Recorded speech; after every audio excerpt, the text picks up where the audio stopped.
some of you need no introduction to Dr. Avi Dentelski if you have good memory, because he has been with us in the past, actually twice, and we've talked about things related to his PhD work, the perception of animals and specific domesticated animals, mainly in the Hebrew Bible, and how to understand those representations. The donkeys. When I talk about his work, I talk. Oh, I have a friend who did his PhD about donkeys in the Bible.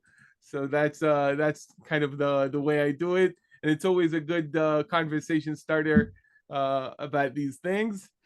And the same quotes that he brought in the introduction to his work are always come up. You know how when the brothers of Joseph say they're gonna enslave us and also take our donkeys. You know, equating the two is very strong. But today he is here for a different reason, still related to the book of Genesis, like with the donkeys and the brothers of Joseph. But I have been, since we, got connected back in the days, I've been a silent, lurking member of his daily Bible study group. And I don't always write or I don't always participate, but, silently lurking in the group. And now that Dr. Dentelski has come up with this new initiative, I love initiatives like that. I studied a course about different editions of the Bible under the guide of Professor Emmanuel Tov, who, again, many of you might remember. And Avi has decided to start a new edition of the Torah and to go for a fundraise or kind of crowdfunding project related to that. And I said, listen, my students, they don't always buy books that are Hebrew, modern Hebrew based, but it should be interesting for him to introduce the ideas and the concept, because as I said, there is a tension, maybe an inherent tension for people who are part of the religious community, people who are Torah observing people, and taking the text of the Torah, which we hold sacred, and viewing it in critical eyes. So I invited Avi, and he was willingly accepting, which is, thank you very much, to talk about the edition, and we'll have a conversation about the new edition and the new project, and people, I'm sure at the end, will be able to ask a question, how it is, what it is, and so forth. So Avi, the reins are yours, and I'll kind of try to interfere as much as I can. Okay, thank you very much, first of all, for having me here. It's a great opportunity to start. It's the first time I talk about this in public. I mean, I just started it publicly a week ago. I'm working on it, let's say, in a way, 2 years, and in a way, a decade, because part of the edition, pretty important part, is the textual notes, which I sort of embed into the commentary and the text itself. And the textual notes are something that I've been working on since a decade ago, when I actually took the BHS, the Biblia Hebraica Stuttgartensia, and sort of translated it into normal way of seeing. I will show it maybe later. And I added, I think, thousands of notes from every book I could put my hand on that deals with textual suggestions to the biblical text. So that's the Biblia Hebraica. I don't know if you kiss it when you open it like a good Jew, but I'm not sure. Okay. What I have done, let me just show you for a second, if we're already... Let me explain maybe a little bit about the Biblia Hebraica Stuttgartensia, because it is a very scholarly oriented edition. Most people don't know it. So Biblia Hebraica Stuttgartensia, this is the edition of the Bible to which Dr. Dentelski is referring. It is essentially the fourth edition of what started as the BH, Biblia Hebraica, roughly, and Stuttgartensia means it was made in the city of Stuttgart, and it is a critical edition of the Bible. It's an edition of the Bible based on manuscript L, the Codex Leningradensis, with textual apparatus at the bottom, commenting on the text based on mostly based on other textual witnesses.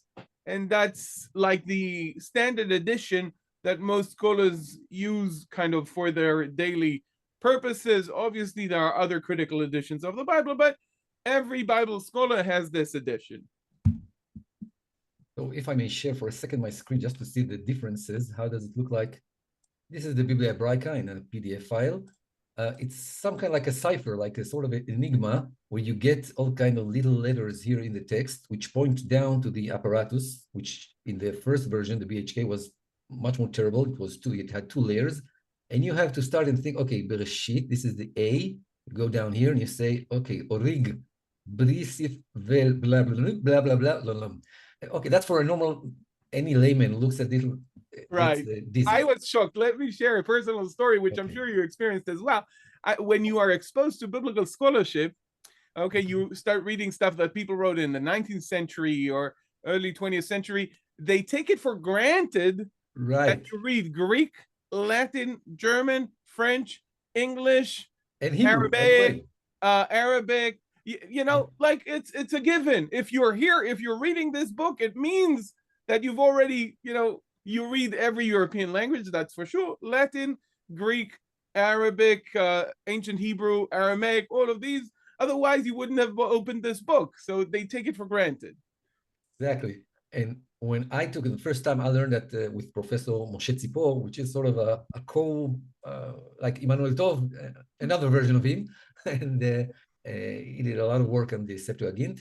And I start to understand that besides of the scholars, and even the scholars themselves, not all of them are sort of familiar with it. Anyone who doesn't deal with textual notes as part of his daily work and has to once in a lifetime to look and search for an amendment or something like that, he goes to, I don't know, he looks at this and he doesn't know what to do. So what I have tried to do, this is part of my version, is something like that. Now, for you, it doesn't help a lot, I guess. It's the same gibberish as it looks, the BHS looks to normal people, but at least in Hebrew, you have the verse as it would look like if you will embed the amendment. For example, here, let's take only one small example.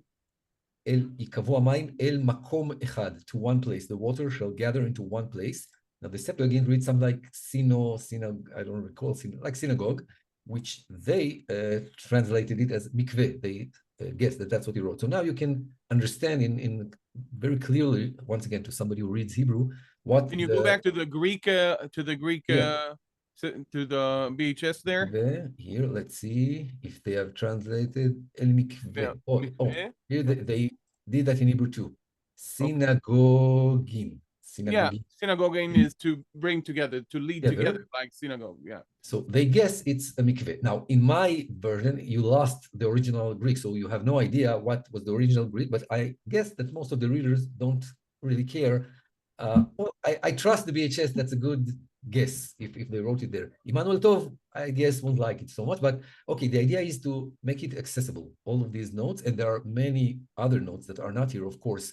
Notes or guesses, let's say, by all kinds of scholars that since the 19th century offered a lot of ideas. Very interesting. They have a fancy word for their guesses. They call it conjectures, right? Yeah, right? Conjecture, right. Right, because me and you, we may guess, but these people who know all of these languages and are much more sophisticated, they have conjectures.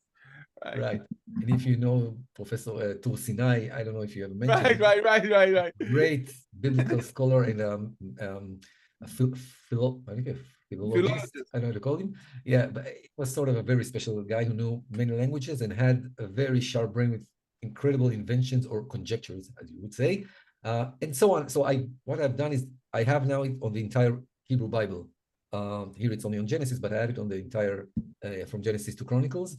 And that's a very tidy and tedious work that I've done. And I sort of what I'm doing and I'm a bit jumping ahead, is to, in the text itself, to note not all the notes, of course, but the important one, which can shed some new light. This is how the Torah Berura looks like. Yeah, that's how it looks like on computer screen. If you want to see it on, you probably can't. Never mind. Let's do it later. It doesn't matter a lot. Okay. What I meant is something very important, which I didn't see even in English versions. I mean, not academic ones, but plain English that suggests amendment, because maybe it's not that clear, because the translation sometimes does that work for you. For example, the first word of the Hebrew Bible is Bereshit. That is, we all translate at the beginning. Enarchei in Greek, everybody translated at the beginning. But the punctuation here, which is a bit late to the biblical text, but all the Jews read it Bereshit, which is at the start of God created. Right. It's not the preposition bit there, Yeah. which is appended to the word reshit, beginning, is indefinite. Okay, right. That's the right. I'm using the grammatical terms. It's all right. That's exactly what I meant to say. Yeah. So in Hebrew, it's nobody notices because we are so used to that, but it's meaningless. Something is missing here. So the note says, don't take it too hard because many let's say all the translations and several, even they give the Origenes version, and the Samaritans have their oral transmission of and they all read ba, which means in the beginning, like we are all used to. The interesting thing is, okay, what did our punctuators or the Masoretic guys thought when they did that deliberately? Probably Bereshit. And that's another question. And the interpretation deals with other suggestions, like to read Bereshit bro, Elohim. Never mind now. Okay. Even without necessarily changing the vowel pointing, you can say like Kiryat Chana David. I'm not getting into the whole right, but you can leave it like that, of course. In a sense, Avi, it gives a good question. You know, like Rashi oftentimes provides better questions than answers. So textual criticism sometimes does that as well. And such a comment like Bareshit, comma, few additions or few textual witnesses suggest Bareshit may cause the reader to ask themselves then, oh, right. So why Bereshit, Bareshit? Why would some people go with this? Some people go with that. And that's already the first flight, the first floor, the basis, the essence, the pedestal upon which we can talk about commentary. Right, exactly. That's why it was so important for me to put this. First of all, you should know what is written. Then you can ask us, why is it written? How is it, etc. But first of all, the text. What do we read here? And then you go down to the interpretation and you see it's a bit long. I've tried to keep it very short, but maybe it's one of the only places where I gave more than one explanation. I tried to keep it to choose an answer and to stand behind it, not to be like, suggest to the reader all the possible commentaries, because it will be endless. And the idea is that as an interpreter, I have the responsibility to, like, by the way, like Rashi, the ancient Hebrew, I guess maybe you heard of him, I'm not sure, but from the 10th century, the greatest commentator of the Torah, at least, he's considered so in the Jewish world. And it was a very short, very thrift in words, and almost always suggested one possibility. In rare occasions, he hinted to others or suggested more than one. So that my mother taught me that if Rashi brings more than one answer, none of the answers are that good. Yeah, right, exactly. So in here, that's the case. In Bereshit, of course, there is more. You cannot say this is the answer, that's it. No argument. No, it's the first word and etc. But most of the interpretation tries to be very thrifty and short. But once again, I'm going back. Sorry. To the beginning, because that was a bit of a jump ahead. So once again, my name is Avi Dentelski. As you can hear from my name, like most of the Hebrew guys, beside of Barak, which has a very biblical name. My family is from Russia. Once was Ukraine, more correctly, from Lviv, even so. My father was born there. And what I'm doing in my daily life, I'm working in cloud computing. So Avi, he's too shy. I'll do it for him. Listen, Israel is a crazy state that combines the very old with the very new. Okay, you go in the streets of Jerusalem, you either see stuff that are thousands of years old or stuff that is very recent. Avi's case is a very good emblematic case for that, because he's a biblical scholar and he's also a high-tech guy. So he works at high-tech during the day, and he dedicates the rest of the night to study the Torah and study the Tanakh and study the Hebrew Bible.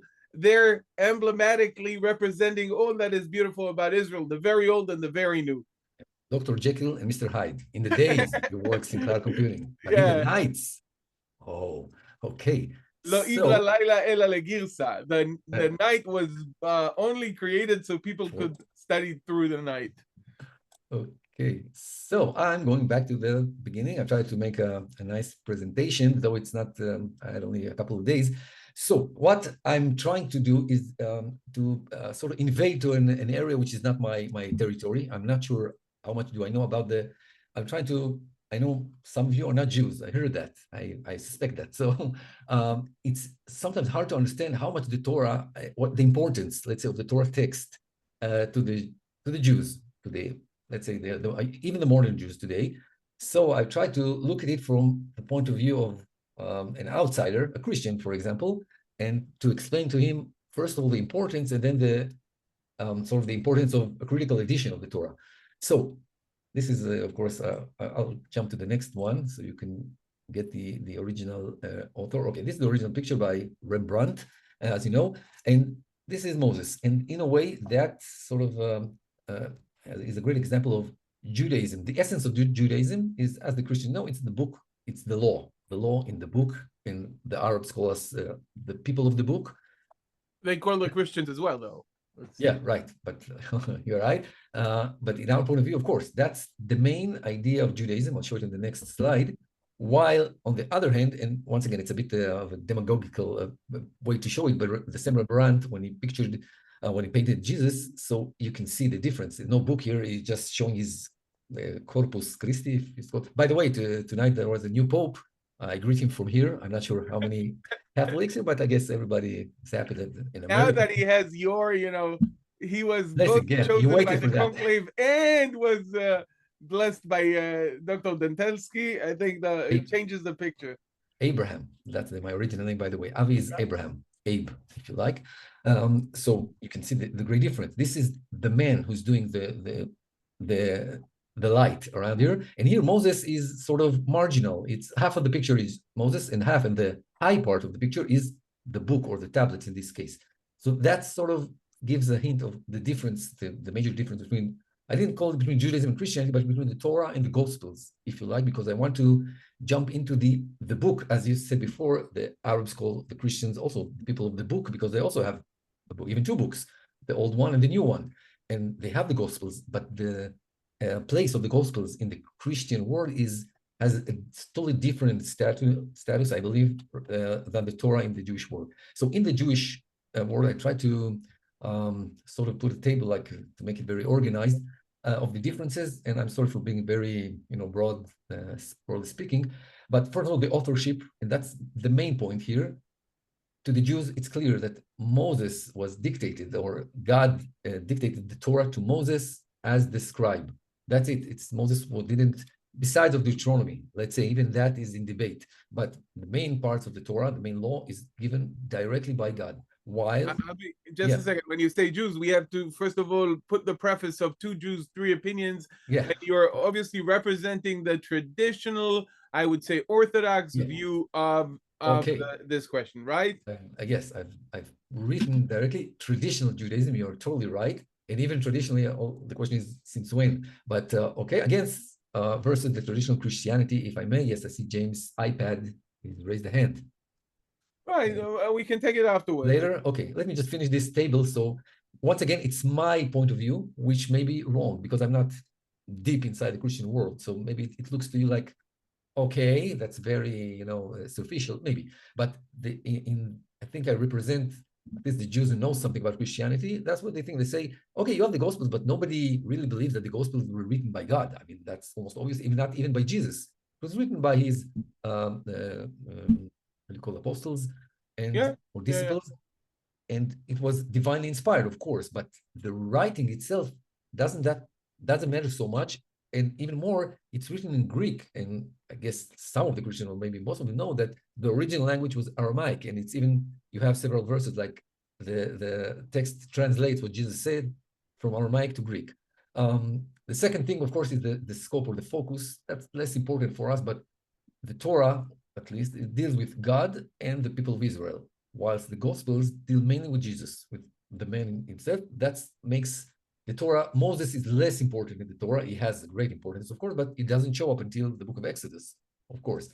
I will jump on this. The place in the library, that's the last thing I think I want to talk about, is the Torah is the most prominent, which is the basis of as I wrote, the entire Hebrew world, Hebrew Bible, Jewish tradition, whatever you like. While the Gospels are part of the Christian library, they're not all of it. And you have the Hebrew Bible as well, and some parts of it are very important, like the prophecies, and the Gospels, and other apocryphs, etc.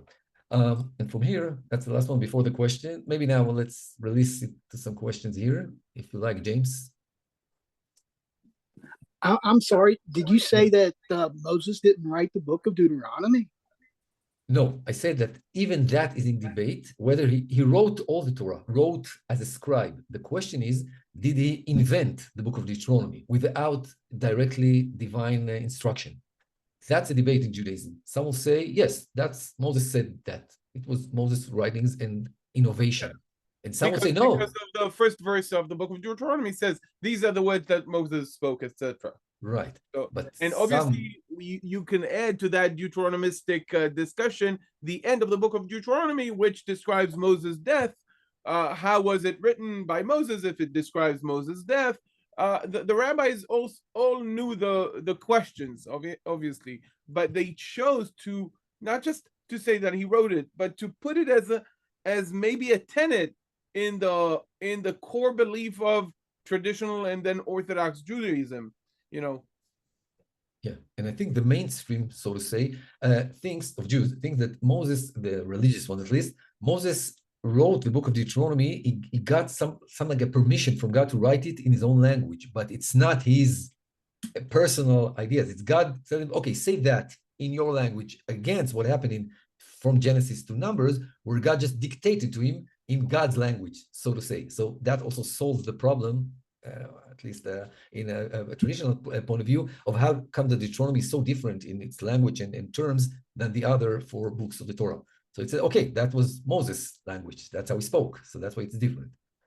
But what I'm trying to say, that the writing itself is so important that even the book where Moses says, it's my words, not him, it's a third person, but even that is in debate. And some will say, okay, it's his words, but it was transmitted to his brain, let's say, by God, and he only let it out in his style.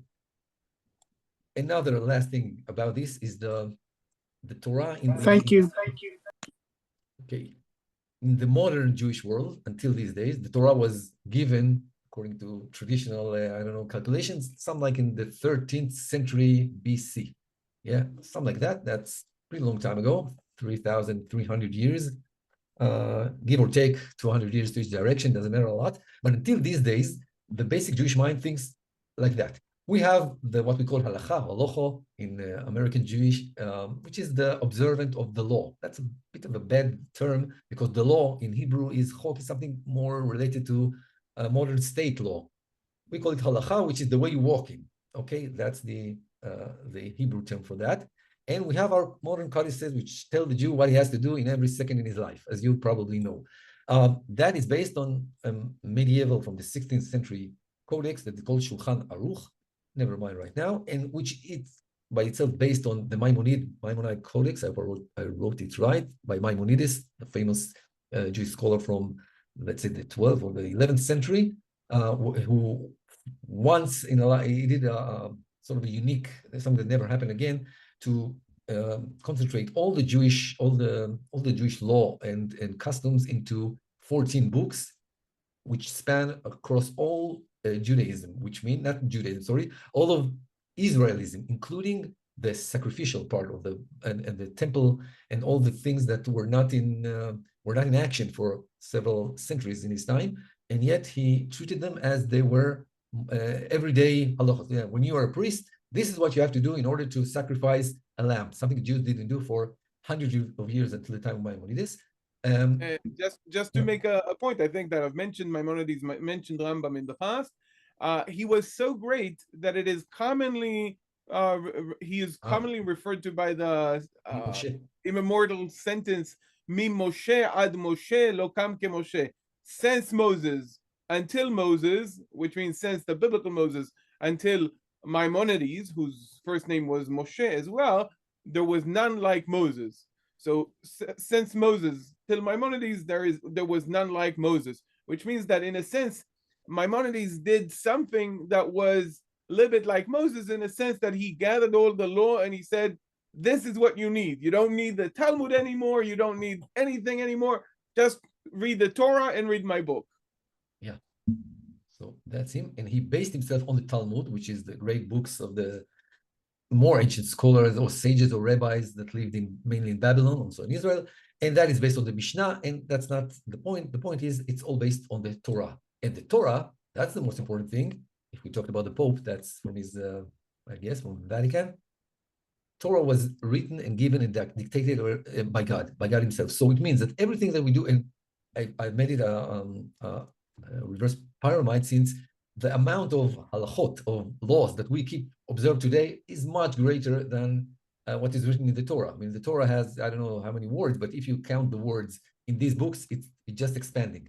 As you may well know, all the jokes about Jews, and I even heard it in America, there's this sort of an idiom like, don't be a Jew. I mean, don't dive into details too much, but that's what we do. We took a single verse in the Torah, and the Mishnah expanded it, and the Talmud expanded more, and Maimonides collected all the customs around it, and then Shulchan Aruch, which was lived in several countries, he toured around the Jewish world, added other customs that he saw, and today even more, etc. So, but we all know that when I am doing something today, somehow it was written by God. So I'm not doing it just for, no, I'm fulfilling God's instructions, so to say. That's the importance of the Torah. Now, it all depends on the fact that the Torah, the fact that we think it's a fact, of course, was dictated by God, word by word, letter by letter. Because if a single verse is not by God, but by, I don't know who, Ezra, anyone else, which are great people, never mind, but they don't have the power to make me obey them. That's in essence, the basic problem of Jews with anything that has to do with the Torah text.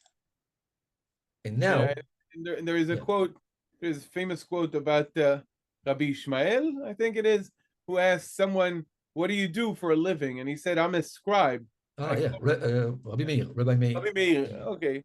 And he said, Beni, my son, be very careful the way you work, because your work is the work of heavens. If you even add or subtract even one letter, you may ruin the whole world. Yeah. Okay. Because and now when we go to the text of the Torah, as it looks like in the ancient scrolls, which today, of course, are reproduced every year, several, I don't know, thousands are written every year and put in the Holy Ark, I think that's the name, I'm not sure, on a Kodesh in a synagogue. That's how it looks like, and that's how it looked like since the day of, let's say, Ezra, because the sages, our rabbis, knew that Ezra changed at least the font. You see, this font is a Hebrew font, or the sages call it Assyrian font.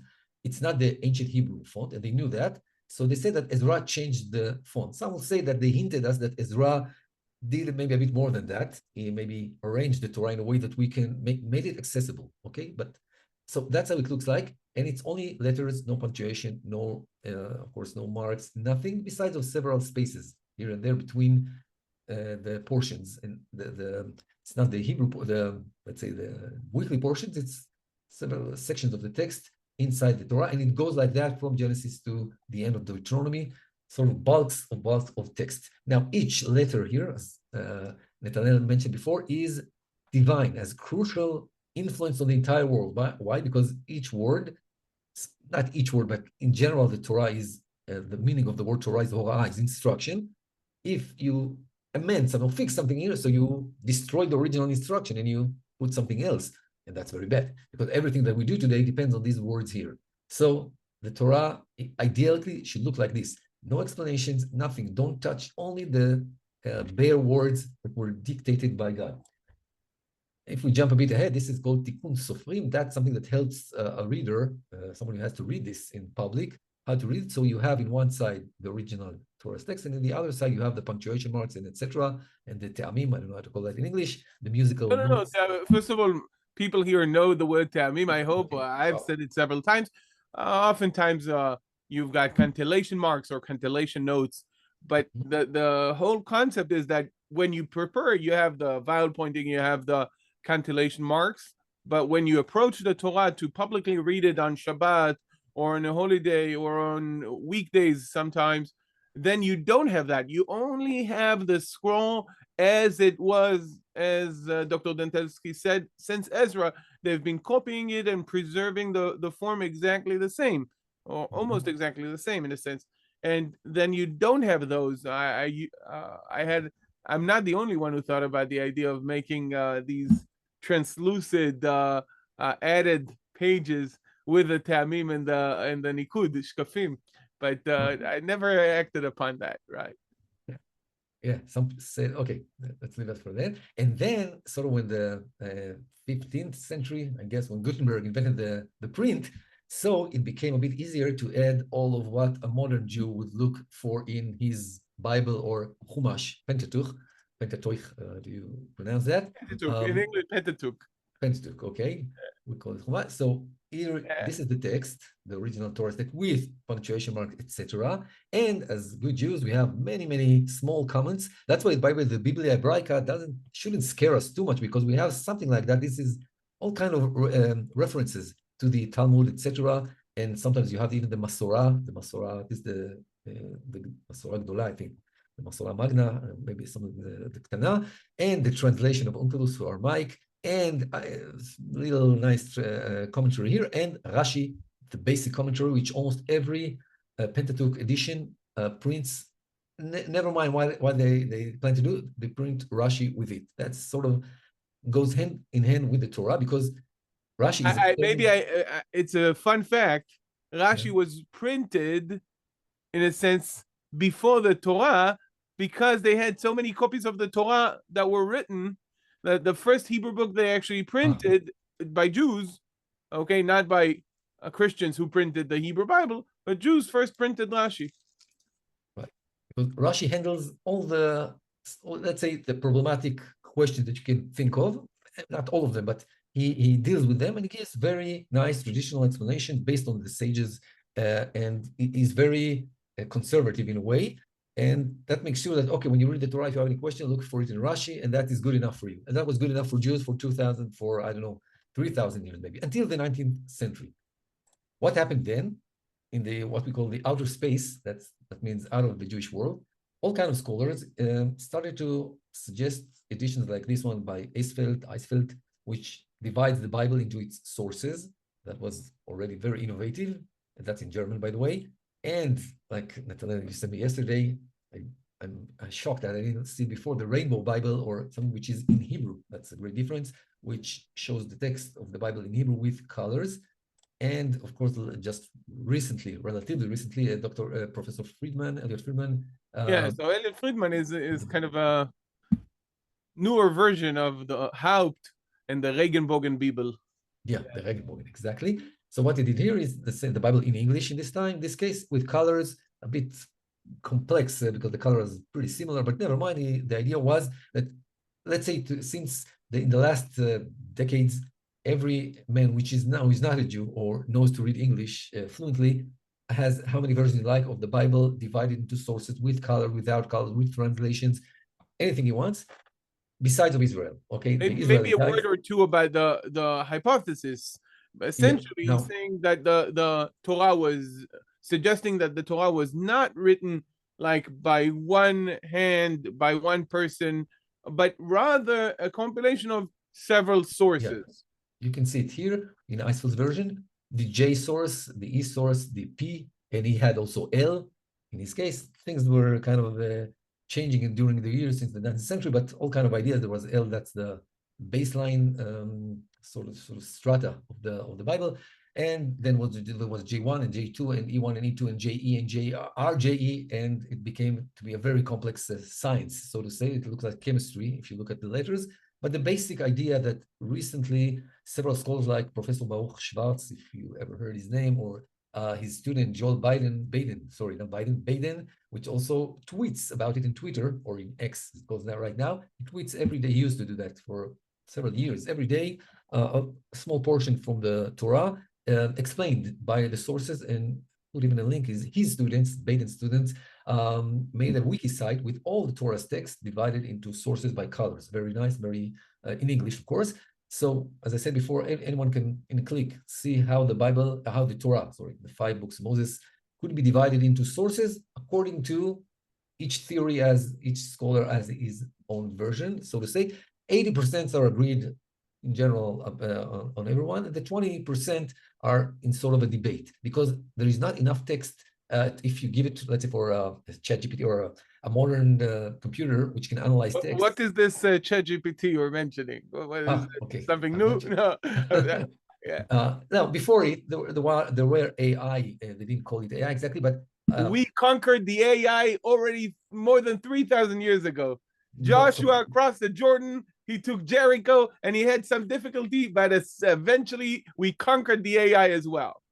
Okay, so we not exactly, because the Bible doesn't have apparently enough words, the Torah, for a computer to decide. Professor Moshe Koppel from the Bar-Ilan University, which is a computer science guy, professor, he developed an algorithm. He has also a side. You cannot mention Moshe Koppel without mentioning the fact that he's also a hot potato, politically speaking. Yeah, I don't want to get people into here are a little bit aware of these things. So the legal changes that we've talked about during 2023, before the war and so forth, were kind of spearheaded by an institution known as Kohelet, which he headed. So he is a computer science guy, but he's the avant-garde of incorporating computers and Torah studies these days, and language tools and AI tools. And I actually, I have a cousin, Dr. Elisha Rosenzweig, that works with him, and a friend, Hillel Gershuni, and so forth. But he is, as I said, besides the legal reforms and so forth, he also does this. Yeah. He would say he does this, and besides, right, that's correct. He would say that. You're right. I don't know, but anyway, what he did, he developed an algorithm to analyze text. And Avi, can you do something about the volume? I think you're too subtle, and they're used to someone who's not subtle, who doesn't have your politeness and your restraint. They're used to me, so you have to either speak louder or put the microphone louder. Yeah, I'll try to do that. Yeah, that's much better. Yeah. Okay. So what he did, he fed his algorithm, the algorithm with the Torah's text, and he found out three sources. One, which is J and E in our language, P, of course, and D, Deuteronomy. Now that is almost obvious, because even without computers, you can tell that the priestly source is totally different than the stories of the Torah. Let's say the stories are different from Leviticus, and the stories are different from Deuteronomy. What about J and E? He didn't find enough evidence for that. But of course, when you dive in, you find the differences, and it's pretty clear. And Professor Baruch Schwartz is doing a massive work right in these days. He's writing his own scientific academic edition of the Torah, divided into exactly like Professor Friedman did, but he thinks much better than that, because he's writing gigantic commentary about that, and he proves every decision that he made for every verse. Why did he choose to associate this, or to, how do you say, l'shayech et zeh to J or to E? Because there are several verses, not I say like 20%, are in debate. And besides of that, Professor Schwartz is also translating the entire Torah anew, because the existing English translations, that's what I heard from him, are not good enough, because they don't consider the difference between the sources. So if a word is used, for example, J is known to be using the word ama for she slave, that's the word, and E, the Elohistic source, uses the word shifcha. Now, in modern Hebrew, it's the same. In modern English, I don't think there's any real difference between ama and shifcha. And apparently there's no real difference. There's no real theological meaning that J uses ama for a purpose and he uses shifcha, but it means something. And he emphasized that when you translate the word ama, you should translate it differently than shifcha. That's a small example. He has many others. And in several years, I don't know when, he's going to publish it academically. It's going to be pretty heavy books about the entire Torah. When I showed Avi's work with a friend, he told me, "Oh, I'll be waiting for Baruch Schwartz edition." The difference is Genesis in my hand. You can hold it in one hand. I don't know if you see that.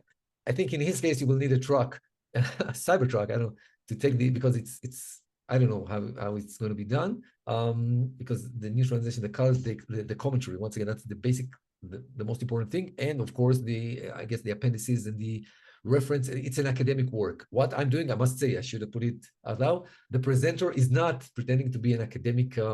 This edition is not academic in purpose. It doesn't have one reference and not a single footnote. Exactly, like Amos said, he's not a prophet. So you have PhD in biblical studies. And you say it's not academic. Yeah. No. By the way, I think Friedman did something like that. This is not a good example, because he has a very long footnote to explain something. But generally speaking, I should give you the text with colors and emendations or correction, which you don't have here, and after you finish, after each chapter, you have the commentary. You can skip it and go on and read the text as is without interruptions, so to say. Okay, so I'm going to, if we have, I don't know how much time we have. I could do it in 5 minutes, 15 minutes, depends. I'm trying to take, I want, the Hebrew will be shown here for the last time. I'll skip to English in a second, but this is part from the Exodus. I've finished Genesis, I've started Exodus as well. Maybe if the project, the crowdfunding will succeed, so I could accomplish that too, but I'm starting. So this is Exodus chapter 1.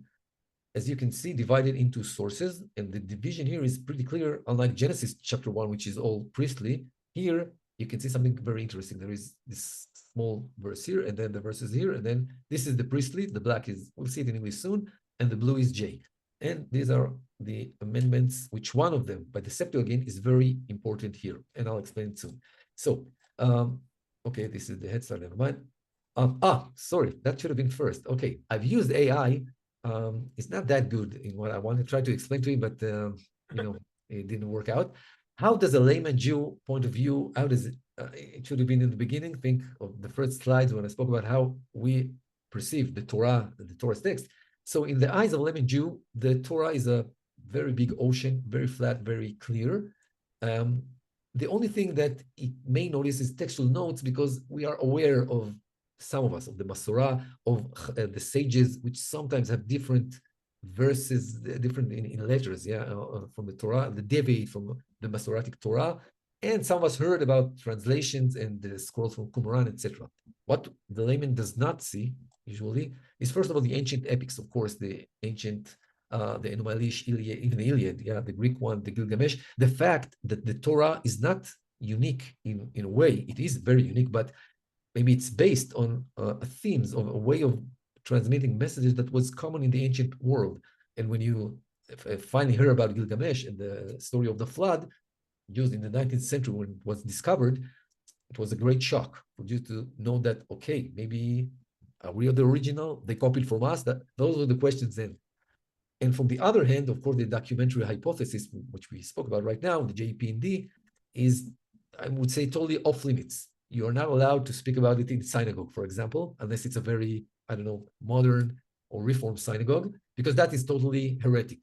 Okay, it's like saying that Jesus and God, the Trinity is not true in the eyes of a Catholic, or I don't know, think of the greatest heretic you can think of. This is the documentary hypothesis.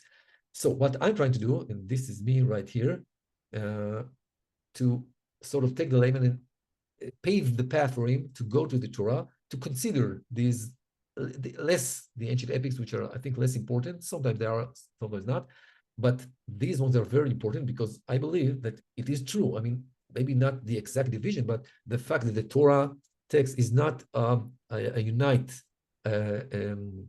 epic or creation. It's made of layers or sources, if you like, which is, it's a compound or a composite, of course, thing that were melted together into one piece that we call now the Torah. And when you understand that, many questions are solved. So now I'll jump to what I call the excursus. That's the right word for that. To ask a very interesting question when you begin the book of Exodus, which is the second book of the Pentateuch. Is it so? The second book of the Pentateuch, and the word Pentateuch itself, the 5 books, were there 5 books at the beginning? So now I'm going to English, and I'm using the King James version. No, it's not exactly. There are two cases in Exodus 1, which I think the translation is not good enough, but I like the, I don't know, the British sound of it. It sounds very classic, the closest to the Hebrew original. So the beginning of the book of Exodus starts with, now these are the names of the children of Israel. Now the Hebrew word is end, which is ve elishmot, and that's a very important change that King James did here, or the ones who wrote that, of course. Now I don't know what it means in this language, but ve means it's a continuation of the former, ve elishmot, and these are the names of the children of Israel, and it has great importance, and we can see, we will see soon. Reuben, Simon, Levi, Judah, etc., etc. And all the souls that came out of the loins of Jacob were 70 souls. For Joseph was in Egypt already. Now that's where King James took a very great liberty, because the original Hebrew reads something like, and Joseph was in Egypt. Very simple. Ve Yosef haya b'Mitzrayim. That's all. He made that an explanation. Like, if you ask yourself, how comes 70 souls? How do you count? For Joseph, he was in Egypt already. So when they got there, I tried to interpret what he meant. What King James meant here is when they gathered and met Joseph, they became 70. Okay. And the story continues, and Joseph died. You can see the juxtaposition here between, and Joseph was in Egypt, never mind how you read that, and Joseph died, and I'll soon hint to that, and all his brethren, all that generation. And the children were fruitful, etc., etc., etc. And now in verse 8, of course, now there arose up a new king over Egypt, which knew not Joseph, same Joseph we saw here, and he said unto his people, come on, etc., etc. That's how the book of Exodus looks like in plain sight, without dividing it into sources. Now, when we do divide it into, in this case, it's P and J, and that's nobody debates about that. It will look like this. Now, and these are the etc. And Joseph was in Egypt, and Joseph died. Now, something interesting happens. In the Septuagint, this verse, let's say, okay, is right over here, which means, according to the Septuagint, you read, and that makes a bit more sense, Reuben, Simon, Levi, and Judah, and Dan, Naphtali, Gad, and Asher, and Joseph was in Egypt. And all the souls that came out of the loins of Jacob were 70 souls. Great, perfect. That's the way it should have been. And then King James didn't have to, stumble upon it, for Joseph was in Egypt already. But the Masoretic text says that no, this is here. And now you can start to understand why is it here, because the next verse reads, and Joseph died. So if you had like the Septuagint, you had it here, it's a bit problematic to say Joseph was in Egypt and all the soldiers came and Joseph died. You can read that, but it's a bit less comfortable. When you move it over here, it becomes apparently, okay, Joseph, the one we mentioned earlier, he died and was brethren all his generations. This one, number 7, continues number 5. All the souls were 70 souls, and the children of Israel were fruitful, etc., and the land was filled with them. Stop. That's where P ends. I'm not going to dive into why, but here we continue. If we continue to read verse 6 and then verse 8, we read about Joseph here. He died. Now there arose up a new king over Egypt, which knew not Joseph. The same Joseph that was in J's version, only one verse before. And he said unto his people, and now comes a story, a very typical J story. That's why it's associated with J, because, it's like in the Genesis stories, etc. Now, if we divide it totally, like if we had the book of P in our hands, it would have looked like that. And that's the main point I want to emphasize here. Give me 5 more minutes just to end the idea. I know it could be a bit complicated at first sight. I'm a bit deep dive into it, but I hope it will be clear in a second. The book of P, what I want to claim, not me, of course, scholars way before me, that the book of P was continuously from Genesis 1 until, and something about Numbers, I don't know, 30, 35, 36, until there. And when you read the book of P, not the book of Genesis or the book of P, you start from Genesis 49. And when Jacob had made an end of commanding his sons, he gathered up his feet unto his bed, he yielded up the ghost, and was gathered unto his people. And then you have to jump to chapter 50, because in the middle you have all kind of another story by E, and his sons did unto him according to as he commanded them, which is, for his sons carried him into the land of Canaan and buried him, etc., in the field of Machpelah. And now you have to jump to Exodus 1, because after the account of Jacob's burial in the field of Machpelah, there's another story there by J, which speaks about other things, about Joseph and his brothers. But according to P, it's not interesting. We want to know what happened. Okay, Jacob died. He was buried in Canaan. Now, and these are the names of the children of Israel, which came into Egypt. Every man and his household came with Jacob. The word Israel here has a significant meaning. The name by P is generally Jacob. But when you want to say the children of Israel, that's a new nation, the new people. You don't say the children of Jacob. Of course, it's Bnei Israel always. P, children of Israel. And P continues, Reuben, Simon, etc., etc. And all the souls that came along were 70 souls. And Joseph was in Egypt, wherever you want to read. That's the end of P. Now, when you jump to the book of J, you also have to start in Genesis 50. And Joseph, after he buried his father, returned to Egypt. He and his brethren and all that went up with him. After he buried his father, you have to jump a bit ahead. And Joseph took an oath with children of Israel, saying, God will surely visit you, and ye shall carry me up my bones from hence. So Joseph died, being 110 years old, and they embalmed him, and he was put in a coffin in Egypt. This is the last verse of Genesis in our point of view. But in Jay's point of view, it's no end. It just keeps on rolling. So Joseph died and put him in a coffin in Egypt. And sort of, this is, of course, an editorial edition. That's because there are other verses in the middle. And Joseph died, and all his brethren, and all that generation. Now there rose up a new king over Egypt, which knew not Joseph. So you see how it all continues, but we skipped several verses here and one verse here. And he said unto his people, etc., etc. That's how the book of J looked like before it was melted into the Torah. And now, lastly, a very interesting proof that I saw Professor Reverend Child, I think his name, Childs, wrote a very lengthy commentary on Exodus. He sort of remarks on it. Look in Judges chapter 2. And what we have in Judges chapter 2, verse 8, and Joshua, the son of Nun, the servant of the Lord, died, being 110 years old. Verse 9, and they buried him in the border of his inheritance in Timnath Cheres, the Mount of Ephraim, on the north side of the hill Gash. Verse 10, and also all that generation were gathered unto their fathers. And there arose another generation after him, which knew not the Lord, nor yet the works he had done with Israel. I hope it rings a bell, but if it's not, let me compare these two verses, these two totally different books. The book of Judges is a continuous narrative. Everybody agrees about that. And it says Joshua was 110 years old when he died. And here in Genesis, according to J, we see the same. Joseph died being 110 years old.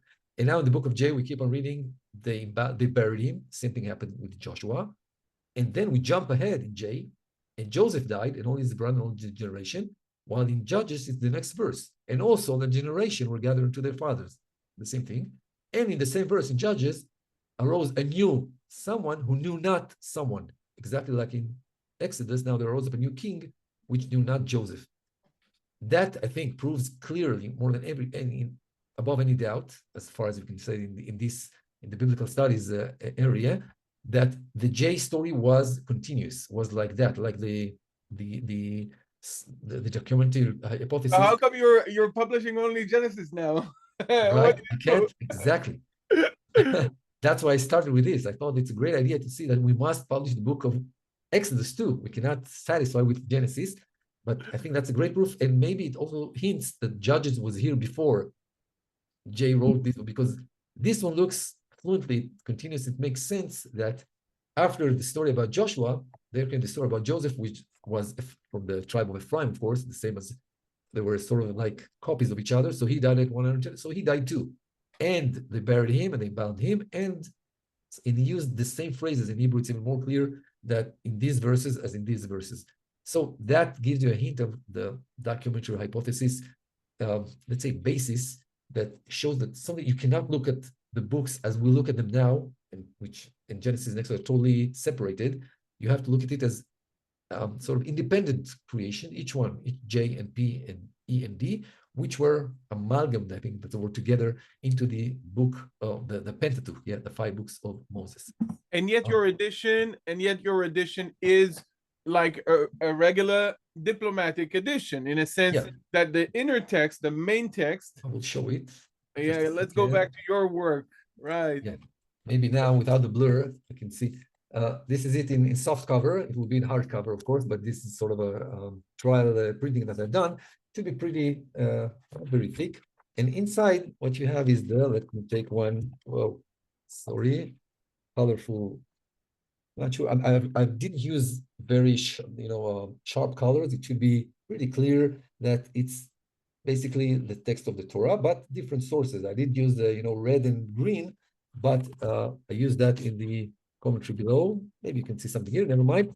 And the idea is that, well, once again, this is the book of Genesis, Bereshit. If I will have the time and power and God's help, and God's help, it will continue. But I also, by the way, because I'm planning normal layman Jews to take it to the synagogue and read it in the Torah. So you have here the weekly portions too, which are another sort of, some would say, catastrophic separation, or and the chapters, of course. Sorry, the chapters are are a sort of it's not a Jewish invention, but the chapters and the portions make the text even less clear because they stop in places that you shouldn't stop, and yet all the Hebrew word knows the weekly portions, all the world speaking with chapters and verses. For that, we need a different Avi, though. Yeah, Avi Shveka, which there was Right. another, but you'll talk about it soon, never mind. So that's it. That's the idea behind this book. That's the basic idea to Okay, sort of now I make want to the ask you about the experience. So we understand there is a biblical scholarship behind the documentary hypothesis, and it, but as you said, in the synagogue, neither your synagogue nor my synagogue, which consider us when we come to synagogue, we're not considered to be in any way, shape, or form heretics. Okay, nobody's, yeah, you know, they might, you know, say, oh, when he's not in the synagogue, he has the like ideas like that. But we don't pray differently. We don't read the Torah differently. When we read the Torah, I lane by us. I publicly read the Torah almost every week. So, and none of the actual editions that are used in the synagogue, including yours at the end of the day, they all keep the same diplomatic text. Again, I'm not getting into the subtleties of Mikraot Dolot 2 being actually eclectic and so forth. They are all very, very, so there is a discrepancy between Avi of Shabbat at 9 a.m. and Avi of Sunday at 9 a.m. Exactly. And one of the good, maybe bad things of Judaism, which I didn't show before, is that the main thing in Judaism is practice, which means what you do, not what you think. I mean, think whatever you want. We don't give we have Maimonides himself, the greatest philosopher of Jewish tradition, which had very extremist ideas and thoughts, and he was considered heretic according in several Jewish cycles back in the days. And yet, it didn't disturb anyone to take his book and learn it. And same happens now. As long as you go to the synagogue and you pray from the same siddur, on the same book prayer, you may think whatever you want of the Torah. It's a bit of a problem since, okay, do you believe in the commandments? The 10 commandments were all written by God, or even that was separated into sources? Or maybe, as one modern rabbi suggested, Rabbi Breuer, he was also a doctor of the biblical text, he suggested that these are different voices inside the Torah, which means, yeah, God spoke in 4 voices, of course, because the word is complicated, is not straightforward. So right. God, If every writer can write a dialogue representing like 2 people, neither of which is himself, right? Every starting, you can ask your kids in school to write a dialogue of a conversation between Romeo and Juliet. It doesn't make these students neither Romeo nor Juliet. So yeah. God can write also in different, ways representing different aspects of his influence, of his presence. That's the kind of that's the I think a bit apologetic, but that's the answer, if you like. Not, I must admit, most of the religious the ultra religious, of course, would not hear about it. The modern Orthodox will say, okay, you're from those guys, okay, so never mind. Keep on the good job. Keep calm and keep praying. Right. It's not so essential to the religious life of Judaism, being that Judaism, in the observant, traditional view of it, is more orthopractic than orthodoxic. Exactly. So the tolerance towards your beliefs is much greater than practices. So even if I have a different view of the divine than my very, very ultra orthodox counterpart, when we come to the airport in the middle of Europe and we both have to pray the evening prayer Arvit, we stand next to each other and we count each other for minyan. We consider each other as peers to form a congregation, albeit a temporary one, for the purpose of having 10 people for a minyan, for a quorum of a prayer. Yeah, so in a way, it doesn't matter a lot. In a way, it does. By the way, Professor Schwartz himself is also is a chazan, and he reads the Torah, and he teaches kids for their bar mitzvah to read the Torah. Is a very good. He knows all the Torah, orally. And everybody in his synagogue, as he's told me, know what he thinks, and okay, they live with that in peace. they know what he thinks because he's an observant Orthodox Jew. He doesn't think there's any connection between what he does and the fact in his eyes, and I think in my eyes, the fact that Torah was assembled from 4 different sources, which were written by God knows who. By the way, his God attitude knows. is a literary one. He doesn't care of the historicity of when Jay lived. Who was Jay? Who were Jay? It doesn't matter. It's a different literary source. That's all. Maybe God wrote it, maybe Moses, maybe Ezra, maybe aliens. It doesn't matter. We want to understand the text. We must understand that this text belongs to Jay. That already tells you something. Who is Jay? We don't care. That's the basic idea behind the modern documentary hypothesis by Professor Schwartz, which I, in a way, follow his leads. Sorry. So what would you hope your new edition be? What do you want people to do with it? What do you want? What is your dream? Okay. In a way, my dream was everybody around me were asking, what do you do? What is that? This is it. Okay, now you can take it and read it. And by the way, it was also good for myself because most of the DH, the documentary hypothesis, was around, well, everybody knew about Genesis 1, Genesis 2, and maybe the flood story, and that's where it ends.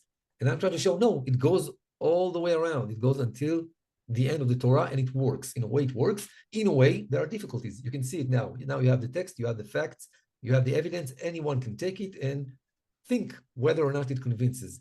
The other thing is to relate to the Torah, to treat it as maybe as the sages did, the ancient ones, which saw it something that they can do whatever they wanted with it. One of the critics about the sages that even Jesus said, and the essence, yeah, that these guys, I mean the Pharisees, do with the Torah whatever they want. They dorshim ota, they have midrash. They take the text and extract all kind of meanings that nobody ever thought could be possible from the text, as if it was written there. They have this term of the sages, al tikra kach, don't read this, read that. They don't change the text, but they change the meaning and make the Torah their own. So when you understand that the Torah was really done, people like Jay or the Jay school did in the Torah what they thought was right to do and amended it and, let's say, adjusted it to their needs. That's an interesting, let's say, ancient Jewish way of thinking that in the modern days is almost gone. Nobody thinks he has any permission. So you hope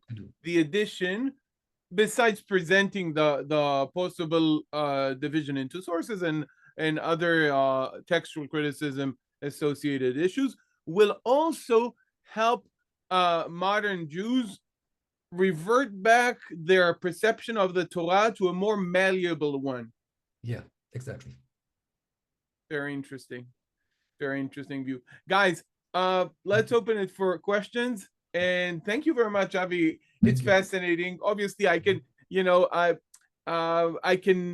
we have different people here. They have different views, and myself included. At a certain point, I say to myself, oh, but the conjunction vav in biblical Hebrew can mean this and that and the other in so many places and so forth. So you were bringing an example, and I myself, said to myself, oh, but there are examples where it's very legitimate to translate the conjunction vav as for. But so point being is that we have different views, but it is so interesting to hear these different views. Guys, if you have any questions, go ahead.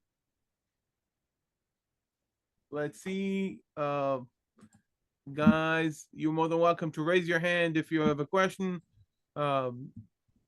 about the new edition and about the documentary hypothesis and so forth. Yes, Russ. Avi, will you be doing a translation in English at some time? When the Google Translate will be so sophisticated to understand biblical Hebrew, that will help. Because what Professor Schwartz is doing, and he explained it to me once, the translation is crucial. I cannot just translate as I wish or take the KJV or take any version. No, you must translate it with the documentary hypothesis in your head. And that's something I will wait for Schwartz to do that. And then the commentary could be very interesting, by the way, by itself. It stands on its own, even without the DH. It has several new innovations that some of my own mind and several that I found. Very interesting, I think, in the eye of it. That could be translated, though. I should say, though, to protect Avi a little bit and to sing his praises, his edition is going to actually be published now, while Schwartz's edition, who knows when. That's one. Secondly, there's going to be a big price difference between the two, I'm sure. because of the volume, and also because scholarly books tend to be very expensive. So his edition is very, very affordable. How much 20 is a bucks, I think, digital no? copy of the Book of 70 Genesis? 75 shekels as the years of Abraham when he went to Haran. He was 75 Right, years so old. So 75 it's 20 shekels. bucks, I think, in Trump's money. I don't know how much dollar is worth now. Yeah, around 20 bucks you can get a digital copy of the But I don't think it will help you unless you read Hebrew. I think, I'm not sure. I don't know if it. yeah. No, I'm just saying it's Okay, you can support just for the fun, but so that's John, do you want to ask a question? Yeah, Oh, you yeah, opened your mic. Avi. We can't hear you, so if you can come closer to the mic or something. Okay. Uh-huh. Can you hear me now? yeah, Avi, can you hear me? yes. Yes, I am. I can. Oh, thank you so much. Thank you so much, Avi. You really brought a lot of light concerning the Torah. Did you say that the Torah, it was written by several authors? Yes, as it looks like it was written by different authors, and these authors we call sources, like, or documents, it was called once, which in my point of view, and I write it in the preface to the book, it's not, it's a school, which means it could be written over 1,000 years. One J could be in the King David's court, for example, and another J could live in Ezra's time, and he just imitated or had the way of thinking, as happened, by the way, the Jewish Talmud, the great books of the interpretation of the Torah, so to say, were continued to be written over and over hundreds of years. People lived in Babylon and lived in Israel, in Palestine, etc., wrote in the same language and the same way of thinking as their former guys, and they are all called the Amoraim, or the rabbis of the Talmud. And the same thing happened with the Torah. It could have been written over hundreds of years, and yet that was J, and that was E, and that was P, and that was D. So J, why in the 19th century they had J1 and J2? Because they tried to be very precise and say, okay, he used slightly different terms, so that's another source. Today, we don't think that matters in a way, but definitely different authors, that's for sure. That's the view of the documents hypothesis. Yeah. Okay. Thank you. James, yeah. Do we know the language of the original Torah? Yes, Hebrew. That's the language where the world was created. No, you don't agree about it? No. You are heretics in a way that I didn't think possible. No, but that's a different question from asking what the Israelites spoke. These are two Right. questions, as we've mentioned, because when the Israelites see the manna in the desert, they do say manhu because they don't know mahu. So the Bible itself, the Torah itself, attests to a difference between the language spoken by the Israelites in the desert and the language of the Torah itself. What is obvious? However, if I may it's very likely that whether they spoke the exact Judean dialect of the Torah or not, it wasn't that far from that. They didn't speak Klingon or English. Okay. Yeah. By the way, the text of the Torah, the letters themselves hint that it was written in the let's say, a bit late time, because the Hebrew inscriptions, ancient Hebrew inscriptions, are what we call without any vowels, and in a system that is it's very called tricky. deficient spelling versus fuller spelling, right? Yeah. So the Hebrew inscriptions of the First Temple period, definitely early First Temple period, tend to be very deficient, presenting reading mothers only at the end of words or mainly at the end of words, and we can see that the conventions of certain parts of the Bible in general, more the later parts, but also the earlier parts, present a more fuller spelling. You can see very consistent examples within the Bible. For instance, the name of King David in First Temple period books is always deficient, or almost always deficient, Dalet, Vav, and Dalet, while the name of King David in very similar stories, just in the later books, the Book of Chronicles, for instance, would be Dalet, Vav, Yod, Dalet, presenting a fuller spelling, a reading mother following the letter Vav. So that's a question of spelling. Yeah. So surely the writing itself was late. It didn't reflect the original writing. Or the copying, Yeah. it's also Yeah. How they pronounced it, unknown, but it was Hebrew, so Proto-Hebrew, something like that. Okay, very good. Russ, do you have another question? Yes, Avi, you showed the 3 versions of the documentary Bibles. One was called the Rainbow Bible. Yeah. In case any of us are interested in getting a copy that's marked that way, what are the names of the other 2 that you showed on the screen? Okay, so the first was, I don't think you ever want to take that. That's Otto Eisfeld's version in German, and that is catastrophic. Nein, nur Englisch, bitte. Yeah, and the second one, the third one was of Elliot Friedman, the Bible with sources revealed. That's fairly recent, 20 years ago. Yeah, and you have it in Amazon. It's very accessible. The Rainbow, I didn't know about it until yesterday, where Netanel showed me that, and I'm very ashamed that I didn't know. I saw it in Google Books, but in Google Books, when I saw it first, it doesn't have the colors because I guess the scanner, I don't know, it couldn't copy. So you have it in Google Books in black and white. So you don't see. And only yesterday, Netanel showed me that, no, you have it in colors. I wasn't the first to do that in Hebrew. Yeah, because the project read for the first time in 2,000 years. Yeah. I said, listen, it's not the Not first. exactly. And Avi said very, very genuinely, if anyone wants their money back because I wrote first time in 2,000 years, they can do it. They can get it. So, but I must say that personally, whether I have slight differences of opinion about the text of the Bible or not, I supported to the highest level that I was able to. So Avi, I love such initiatives.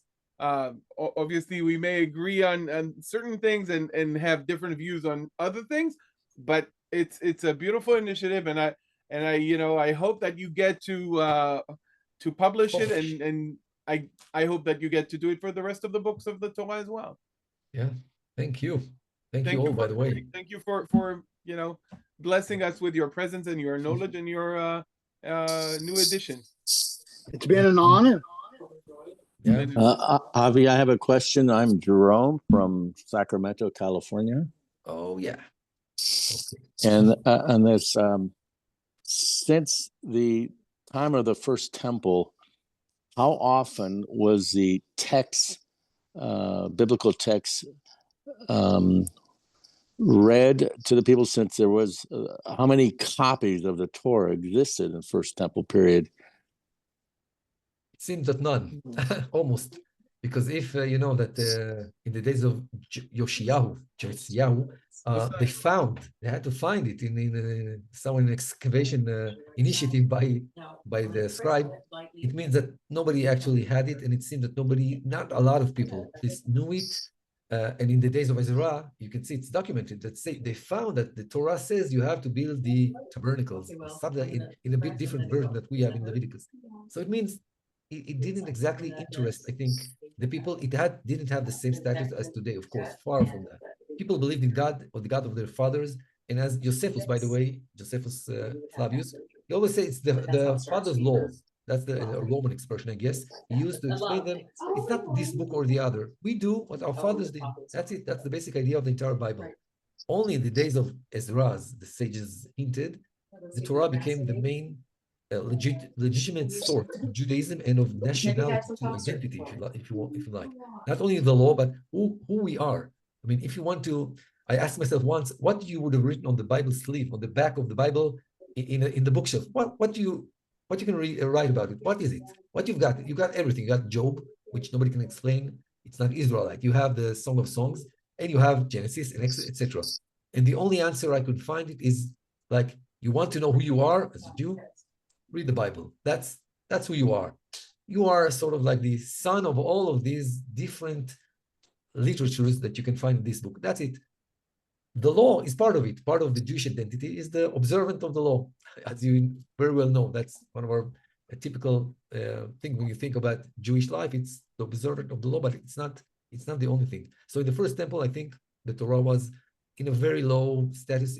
And it was a book like, I don't know, maybe like I don't know if I may interject. Sorry, Avi, adding my point because I cannot help myself. That's it. That's the problem.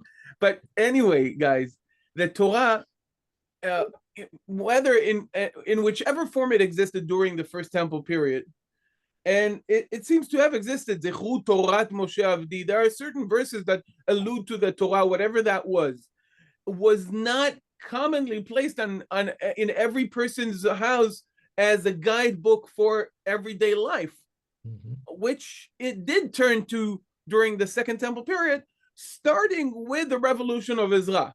So whichever form it wasn't your everyday guidebook for every question which Ezra made it to be.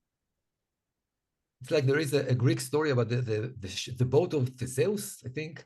You know, that they replaced every several years, they replaced part of the boat. And after a century, there was not a single original part of the boat, but it still was the boat of Theseus or whatever his name was, sorry.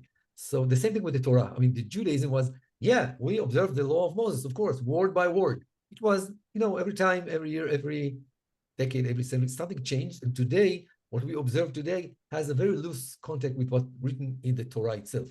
But yet, we believe that anything we do, as I showed in the slide, was dictated by God, of course. That's the basic idea of Judaism. And as long as you don't deep dive inside, you can live with that.